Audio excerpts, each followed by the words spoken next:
people like me. You need people like me so you can point your fingers and say, that's the bad guy. That's the bad guy. That's the bad guy. That's the bad guy. That's the bad guy.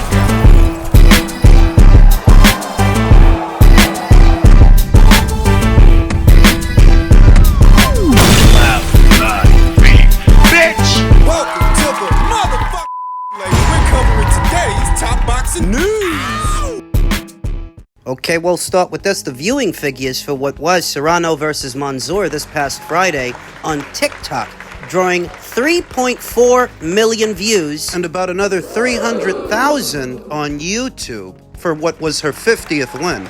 Amanda Serrano retained her WBA and WBO featherweight titles with a narrow majority decision over Argentina's Lucrecia Mansour in the first world title fight to be streamed live on TikTok. The Puerto Rican was made to work for her 50th career win, edging a majority decision but missing the 33rd knockout she needed to break the women's knockout record, remaining at 32 tied between her and Christy Martin. Serrano's fight, held over 12 two-minute rounds, may not have delivered a record-breaking knockout, but it did draw 3.4 million total views on TikTok. The 37-year-old continues to be one of the most watched female fighters in the world, with her third fight against Katie Taylor last year drawing an audience of 6 million on Netflix, and their rematch before that getting over 50 million on that same platform. Friday's fight in Temecula, California was scored 114-114, 116-112, and 116-112 in favor of Serrano. Some people are choosing to give her a hard time about it because she definitely labored in the first half of the fight, but for me and my money, came back in the second, and at the very worst, I saw it a draw. I didn't see her lose, though a lot of other people claim that they did, many of which are Clarissa Shields fans. I don't think that's a coincidence. Mansour troubled the champion early with repeated right and left hands, but the Argentine tired as Serrano seized momentum from round 9 and finished the fight in control. Speaking after the bout, Serrano said, "I'm so happy and honored. That was the first championship main event fight on TikTok, guys. Super excited, super honored." On Mansour, Serrano added, "I knew this girl was tough. She's young. She's 27. She's 10 years younger than me. These girls are getting younger and stronger. She was hungry, and I knew that coming into training, I trained very hard because I knew it was an opportunity for her, so I had to come on my A game. The unified champion will now be hoping to eclipse Christy Martin with a 33rd recorded knockout to seize the record in what will be her farewell fight, which she plans to stage in Puerto Rico later this year or in early 2027. Martin was ringside for the contest, saying, "No matter what, I'm always in Serrano's corner." Serrano's record now stands at 50 wins, 4 losses, and 1 draw, while Mansour slipped to her 5th career loss in 19 bouts. We've already covered the fight and many of the reactions. That Amanda Serrano, all by herself, is not a polarizing figure, but Clarissa Shields is. So any negativity you're now seeing aimed at Amanda is likely from Clarissa, her supporters. It is unclear who Serrano will fight in what will be her final outing, if she decides to have one. After admitting post-fight, her age may have played a factor in that performance. Serrano further elaborated on social media. "Wow, this was rough," she said. "Honestly, the mind tells you one thing, but the body says another. You can fight anyone you want and squeeze out a win, but Father Time isn't allowing too much of that. Thank you so much to all my fans. You guys are amazing. You're the reason I dug deep tonight. I'll talk to my team and make my decision. I love you." MVP co-founder and Serrano's promoter Jake Paul pledged his support for the veteran boxer, also appearing to suggest she may now hang up her gloves. The 50th win did not come easy, but greatness is not easy, Paul wrote on social media. "You figured it out and started controlling the fight on your terms. Body shots, mid-range, reading what the young challenger was giving you. You have given the sport of boxing 17 years of your life, and as your success and profile has increased, you've used it every step of the way to lift others and push women's boxing, the most impactful in many ways. Whatever you decide to do next, I am in your corner." So let's talk about MVP doing a show on TikTok that some people actually tried to scoff at, not realizing how many eyeballs would end up tuning in. Not dissimilar from what we saw years ago with DAZN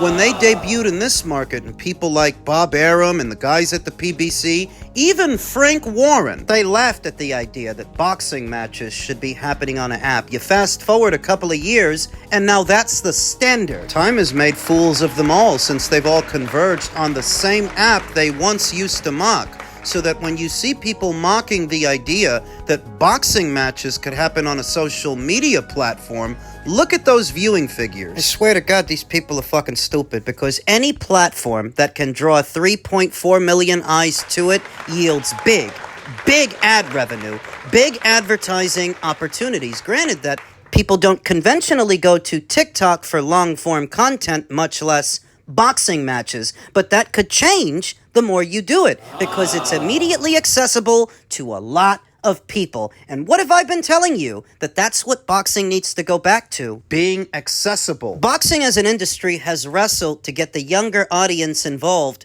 with the sport, but perhaps doing boxing matches on a platform that they all use, that might be the ticket. And Jake Paul has always had a way with the youth, that the dinosaurs and the fossils in boxing, him and Nikisa Badarian are forward-thinking people. Not satisfied just doing the same old thing. Don't forget that they were the ones who brought Netflix to boxing. Now they've brought TikTok. You could expose this sport to a lot of young people by doing more boxing matches on there. Stroke of genius, having very popular social media influencers like Sophie Rain in attendance for the fight. Shakur Stevenson had a couple fights. He's looking forward to move on now. He mentioned that he wouldn't mind, scrapping with you, and that you was a talented fighter. What are your thoughts on you potentially being Shakur Stevenson's next fight? I'll take it, of course. But to those who out there who said I was scared of Shakur Stevenson, that is not the case. Shakur came out and told y'all himself, he ain't scared. We sparred multiple times already. Honestly, he said, word from word, I'm the only opponent that bring the best out of him. These are his words. So I was saying that I wouldn't fight him now because at the end of the day, this is show business. Of course, y'all love the show side, but there is a business side to this as well. And Shakur right now, he getting in his bag. He getting the best of both worlds, He's hella talented, giving great shows, and he's coherent of the business side. He's getting his dollar. So the fights don't make sense. It don't make sense. And right now, I feel like it would be a premature thing to fight him right now because the dollars, it wouldn't make sense. Yeah. Business-wise. So that later in the future, down the line, I would love to fight him. If he want to, just speed the process up and call me out verbally to the media and let it be known, then that's just what it is. I'll be glad to take the fight, But I love Shakur. He's a great man, great fighter, and sky's the limit for him. All right, perfect. So what's next for Gary Russell? When do we see next title defense, or do we see unification? What's going on? No, we in heavy negotiations right now. My focus is on my brother, and until this victory is done and the fight is over with, y'all ain't gonna get nothing from me. You know what I mean? So y'all just gotta stay tuned, stay locked in, keep following me. I don't hate that Gary Antoine Russell and Shakur Stevenson seem to have a mutual respect for each other. That's fine. Call it a professional courtesy. But these boxers passing themselves off as business guys when they're doing everything but what's good for business. Stephen Kimothy said it best. This whole business has become a self-parody. Parody is right because it's a fucking joke. What fight are you building up down the line by not fighting, Gary? Because even the guy you beat, Rayo Valenzuela, for the WBA title, since then, he's fought more times than you have. He's got more momentum right now, more going on than you do, and you beat him. Gary Antoine Russell was last in action earlier this year in February, though it feels like it's been a lot longer than that. Opposite the ring, Andy Hirioka, who he barely scraped by. And no new fight news has come out since then. All we're hearing about is who Gary isn't going to fight in the near future. Shakur. And this is their way of marinating the fight between each other, when Gary Antoine Russell isn't so much as a blip on the radar. Well, that's why they're marinating the fight. They're giving him more time to build himself up. Well, he's 30 years old. How much more time does he need? Should we wait until he's in his mid-30s to do this thing? He's too complacent about his own career where he is right now, because if anyone should be beating down Shakur Stevenson's door for a fight, it's Gary. Shakur's got all that money tied to him. now that he's with Zuffa. Right now, he's the most recognizable fighter at 140 pounds. Your ass should be snapping at the grass to get in the ring with Shakur, but you're not. He respects him too much. There's too many of these silent agreements between fighters, between champions going on in the sport of boxing right now. Shakur won't fight Keyshawn, and Keyshawn won't fight him because they're friends. Simultaneously, Shakur doesn't seem interested in unifying his own division, where he still holds a title, and Gary Antoine Russell, he's not in a rush to fight him either. So what exactly are these two doing to build up a fight between each other? A whole lot of nothing, that's what. And all the while, they're losing time. The one thing you can't get back. Because you can lose a title and win it back. You can even lose some money and win that back. But time, you don't get more of that. When you waste it, it's gone. And all you can do is use the time you have. For a guy who's 30 years old and really hasn't had that signature fight yet, that big one. This guy's too happy to wait. So is Shakur, who doesn't want to fight O'Shaquie Foster because he said he's too small, but he doesn't want to unify his own division either. Simultaneously, he's not ready to fight at a full 147, so what the fuck? what the shit? What is Zuffa paying this guy for? To do what? What fight are you building up? You and Gary. Now, do you guys understand what I mean when I say that the fighters in this era have too much say-so, too much autonomy to not do their job? And while they're not doing it, the sport suffers. You can't leave them in charge. Don't tell me you don't see how boxing is stagnating, especially here in the United States. Not that Americans are all that concerned with world boxing, because world boxing is doing just fine, but boxing in America, It's a shit show. this past weekend's fight is a perfect example. Boxing insider Rick Lacier took to his social media and stated, PBC bit the bullet financially Saturday night on Teofimo Lopez versus Rolly Romero. How many more financial bloodbaths can they take?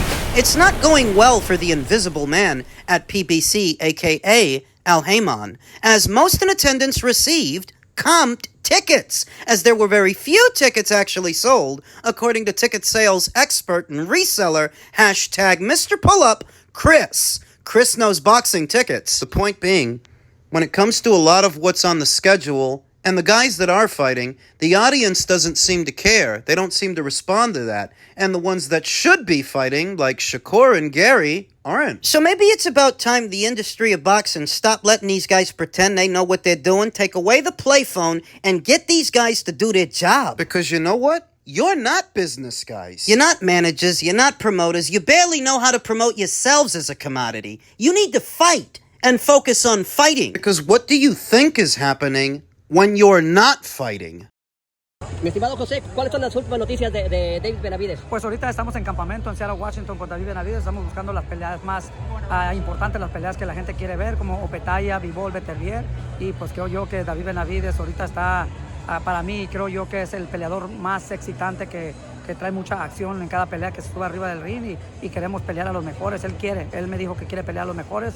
Ahorita estamos buscando una pelea con Opetaia. Ese es el peleador que oigo yo que la gente quiere mirar y también estamos abiertos para las peleas con Bivol, Beterbiev. Esas son las 3 peleas, ¿no? Estamos en pláticas con Turki Al-Ashik, Dana White y también con Nick Khan. Entonces creo yo que esas son las personas que se tiene que hablar para ver si hacemos las peleas. Es un poco difícil porque pues ya sabes que Zuffa no quiere pelear con otros organismos, entonces Correcto. Lo hace un poquito más difícil, pero yo creo que tengo fe que todo se va a arreglar y les vamos a dar a la gente las peleas que quieren ver. Pero esa pelea, si se puede dar David Benavidez en contra de Joey Opetaia, sería tremenda pelea, o sea... Sí, yo creo que son 2 peleadores jóvenes, 2 peleadores que vienen muy fuerte y esa es la pelea que si me está mirando Joey Opetaia, Dana White, Turki Al-Ashik, esa es la pelea que queremos, esa es la pelea que estamos buscando. Yo por ahí escuché que dicen que David Benavidez le está corriendo a Joey Opetaia. Aquí tengo mensajes yo que le mandamos y se los voy a enseñar. Tú lo vas a tener aquí. A ver. Que hemos estado queriendo buscar esa pelea. Ajá. Aquí le escribimos al señor Turki. A Turki Al-Ashik. Mayo 11. Ajá. Queremos la pelea, mira. Y aquí está. Escribiéndole directamente a Turki Al-Ashik. Y él te respondió, ¿sí? Sí, nos vamos a mirar apenas. Pero yo le escribí en mayo. Apenas hace como 3, 4 días le escribí. Ajá. Mira, y luego le escribimos dice el muchacho que quiere pelear con David. Entonces... ¿Quién? ¿Opetaia también dice que sí quiere pelear? Opetaia, mira. Aquí les voy a enseñar. Dice que le estamos corriendo. Sí. Mayo 1. Estos son los mensajes a Joey Jay Opetaia. Opetaia, mira, aquí está su Instagram. Ni sus luces. Ni sus luces. Ni sus luces. También estuvimos hablando con su manejador de Opetaia. Esa es la pelea que queremos y esa es la pelea que le queremos dar a la gente. Una pelea muy peligrosa para nosotros también. Pero David Benavidez quiere pelear a los mejores, quiere ser el mejor y quiere hacer historia en el boxeo. Y más, José, que ya David demostró que él puede estar en el mes de mayo, ¿sí? Las fechas. No, y eso patrias, queremos, ¿sí? eso es lo que estamos trabajando. Qué bueno que me recuerdas para el 5 de mayo. Queremos esa pelea con Opetaia. 5 de mayo. Esa es la pelea. Opetaia, David Benavidez. Anybody who's been paying attention can see what's going on here.